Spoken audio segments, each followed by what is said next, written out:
नमस्कार, आप सबका स्वागत है हमारे चैनल नेक्स्ट 9 न्यूज पर। मेरा नाम है दीपक गुप्ता। जी हां, इन दिनों राष्ट्रपति और उपराष्ट्रपति दोनों चुनावों को लेकर चर्चाएं जोरों पर हैं।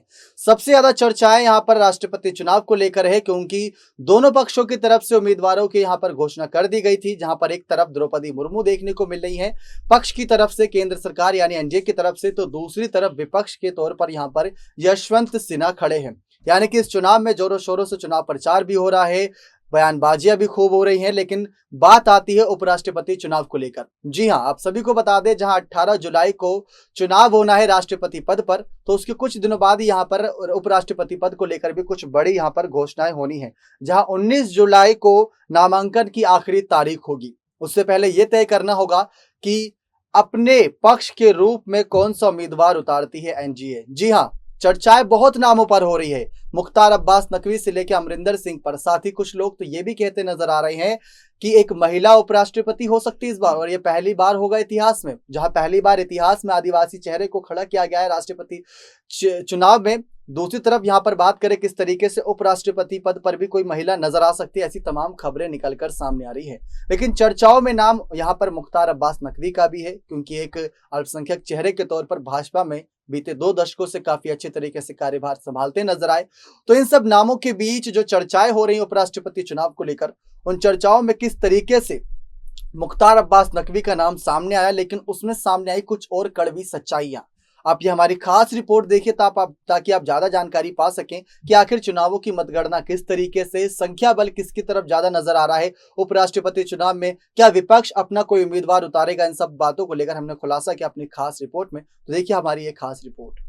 राष्ट्रपति और उपराष्ट्रपति चुनाव को लेकर राजनीतिक दलों में हलचल काफ़ी तेज है, क्योंकि इन दोनों ही चुनावों पर नजरें इस वजह से भी है क्योंकि आने वाले वक्त में लोकसभा चुनाव भी होना है। इस वजह से सभी राजनीतिक दल काफ़ी सक्रिय है इन दोनों चुनाव को लेकर। आपको बता दें 18 जुलाई को राष्ट्रपति चुनाव होना है। इसके लिए भाजपा की अगुवाई वाली एनडीए के उम्मीदवार द्रौपदी मुर्मू और कांग्रेस की अगुवाई वाली विपक्ष के उम्मीदवार यशवंत सिन्हा जोर शोर से चुनाव प्रचार में जुटे हुए हैं। इसके बाद यानी 6 अगस्त को उपराष्ट्रपति पद के लिए भी चुनाव होना है। इसमें नामांकन की आखिरी तारीख 19 जुलाई है, मतलब नामांकन के लिए अब बस कुछ ही दिनों का वक्त है। समीकरण की बात करें तो दोनों चुनाव में स्थितियां बिल्कुल अलग हैं। राष्ट्रपति चुनाव में जहां भाजपा को सहयोगी दलों के साथ साथ विपक्ष के कुछ दलों की भी जरूरत है, वहीं उपराष्ट्रपति चुनाव में भाजपा अकेले ही सब पर भारी पड़ सकता है। कुछ ऐसी स्थिति बनती नजर आ रही है। आपको बता दें कुछ जो जरूरी तारीख, जहां 5 जुलाई अधिसूचना जारी होगी उपराष्ट्रपति चुनाव को जो हो चुकी है, 19 जुलाई नामांकन की आखिरी तारीख, 20 जुलाई नामांकन पत्रों की जांच, 22 जुलाई नाम वापस का आखिरी तारीख और 6 अगस्त मतदान और मतगणना इसी दिन। लेकिन जिस तरीके से भाजपा की स्थिति है उपराष्ट्रपति चुनाव में बहुत मजबूत नजर आ रही है। अभी लोकसभा में सदस्यों की संख्या पूरी है, मतलब पूरे 543 सांसद हैं। वहीं राज्यसभा में कुल 245 सदस्य होते हैं। इनमें 12 नामित सांसद रहते हैं। मौजूदा समय में 8 सीटें खाली हैं। इनमें 4 जम्मू कश्मीर विधानसभा भंग होने के कारण, जबकि 1 सीट त्रिपुरा के नए मुख्यमंत्री बने माणिक साह ने छोड़ी है। 3 अन्य नामित सदस्यों की सीट भी खाली है। सरकार उपराष्ट्रपति चुनाव से पहले नामित सदस्यों के लिए खाली सीटें भी भर सकती है।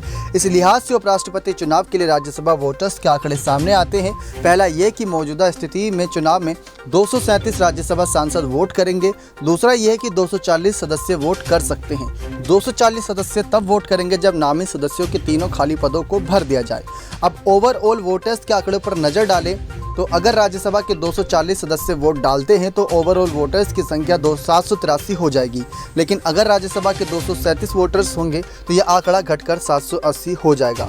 जीतने के लिए कितने वोट चाहिए वो समीकरण भी आप समझ लीजिए। अभी लोकसभा और राज्यसभा सांसदों की संख्या के हिसाब से वोटर्स की 2 संख्या निकलकर सामने आ रही है। पहली परिस्थिति में कुल 783 वोट पड़ सकते हैं। ऐसे में जीत के लिए उम्मीदवार को प्रथम वरीयता के 393 वोट चाहिए होंगे। दूसरी परिस्थिति में अगर 780 वोट पड़ते हैं तो उम्मीदवार को जीत के लिए प्रथम वरीयता के 391 वोट चाहिए होंगे। और आपको बता दें कि इस सब मामले में भाजपा बहुत मजबूत नजर आ रही है। लेकिन मजबूत तो नजर आ रही है, ऐसे में सवाल यह है कि विपक्ष के तौर पर और यहाँ पक्ष के तौर पर उम्मीदवार कौन हो सकता है।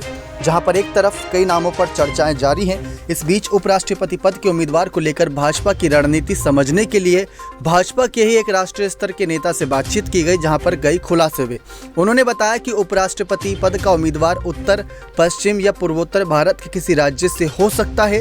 हालांकि पार्टी का फोकस दक्षिण के राज्यों पर भी है। ऐसे में उपराष्ट्रपति का उम्मीदवार भी दक्षिण से बनाया जा सकता है। उन्होंने कहा कि कई राज्यों के अलग अलग नामों पर मंथन चल रहा है। देश के इतिहास में आज तक कोई महिला उपराष्ट्रपति नहीं रही।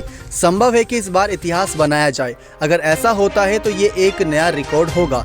पहली बार ऐसा होगा जब देश में राष्ट्रपति और उपराष्ट्रपति दोनों ही महिलाएं होंगी। वहीं राजनीतिक विश्लेषकों का ये कहना है कि भाजपा की तरफ से किसी महिला के अलावा सिख, मुस्लिम, ओबीसी या सामान्य वर्ग के नाम संभावित नामों पर भी चर्चा हो रही है। सिख में से बात करें हम अमरिंदर सिंह की बात आ रही है, जो पंजाब के पूर्व सीएम रह चुके हैं। तो वहीं मुस्लिम चेहरों में बात करें तो यहाँ पर मुख्तार अब्बास नकवी की बात निकलकर सामने आ रही है। वो इस वक्त किसी पद पर नहीं है। इसके बाद महिलाओं में किसका नाम आएगा वो देखना भी काफ़ी दिलचस्प होगा। साथ ही साथ यहाँ पर कई और नामों पर चर्चाएं हो रही हैं। इसके अलावा नॉर्थ ईस्ट से भी किसी को प्रत्याशी बनाया जा सकता है। अगर ऐसा होता है तो पहली बार नॉर्थ ईस्ट से कोई उपराष्ट्रपति बनेगा। विपक्ष की बात करें तो राष्ट्रपति चुनाव के लिए उम्मीदवार उतारने के लिए सबसे पहले टीएमसी प्रमुख ममता बनर्जी ने पहल की थी। इसके बाद यशवंत सिन्हा का नाम तय हुआ था। हालांकि इसके बाद से उन्होंने दूरी बना ली। वहीं उपराष्ट्रपति चुनाव को लेकर अब तक विपक्ष में कोई सुगबुगाहट नहीं दिख रही है। कांग्रेस में जरूर कुछ नामों पर चर्चा शुरू हुई है, लेकिन विपक्षी दलों के साथ अब तक कोई बैठक नहीं हुई है। नामांकन को अब केवल 10 दिन बचे हैं। ऐसे में पूरे विपक्ष को एकजुट करके उम्मीदवार का ऐलान करना मुश्किल होता जा रहा है। आंकड़ों में भी भाजपा काफी मजबूत है।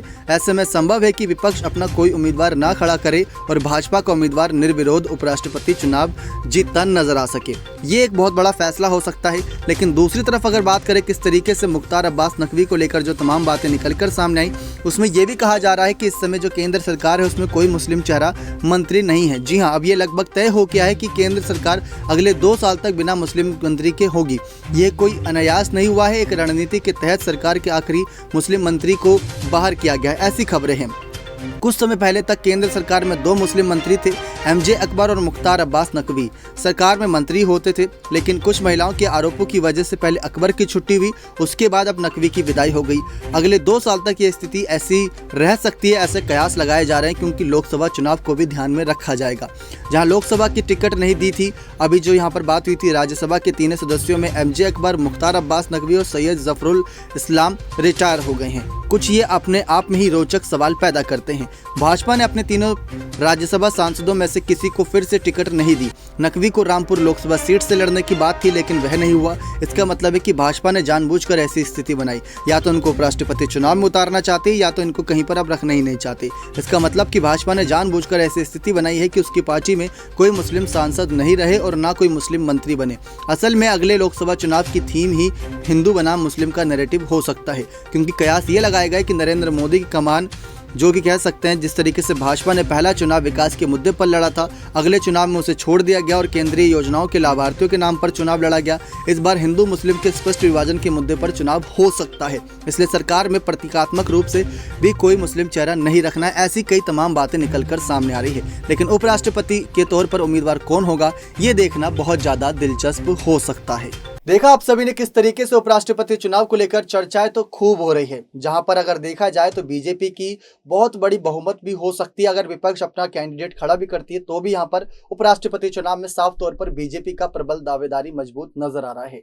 लेकिन जो चर्चाएं मुख्तार अब्बास नकवी को लेकर हैं, जो चर्चाएं किसी उपराष्ट्रपति पद पर किसी महिला को लेकर है, जो चर्चाएं अमरिंदर सिंह को लेकर है, जो चर्चाएं अलग अलग नामों पर की जा रही है, उन पर कब रोक लगती नजर आएगी और कब यहाँ पर ऐलान होगा उपराष्ट्रपति चुनाव को लेकर बड़े नाम का। जी हाँ, राष्ट्रपति पद का तो लेकर यहाँ पर जंग हो ही रही है, लेकिन उपराष्ट्रपति पद को लेकर जो जंग है वो काफी दिलचस्प होगी या नहीं, क्योंकि राष्ट्रपति चुनाव में विपक्ष और पक्ष दोनों तरफ से कैंडिडेट है। लेकिन उपराष्ट्रपति पद में जिस तरीके से जो बातें अभी तक सामने आ रही है वो क्लियर कट यहाँ पर बीजेपी यानी एनडीए की तरफ झुकाव दिखा रही है। लेकिन जो नामों की चर्चा है वो सबसे मुख्य विषय बना हुआ है, और इसके बाद लोकसभा चुनावों की तैयारियां कैसी होंगी इन चुनावों के बाद ही पता चलेगा।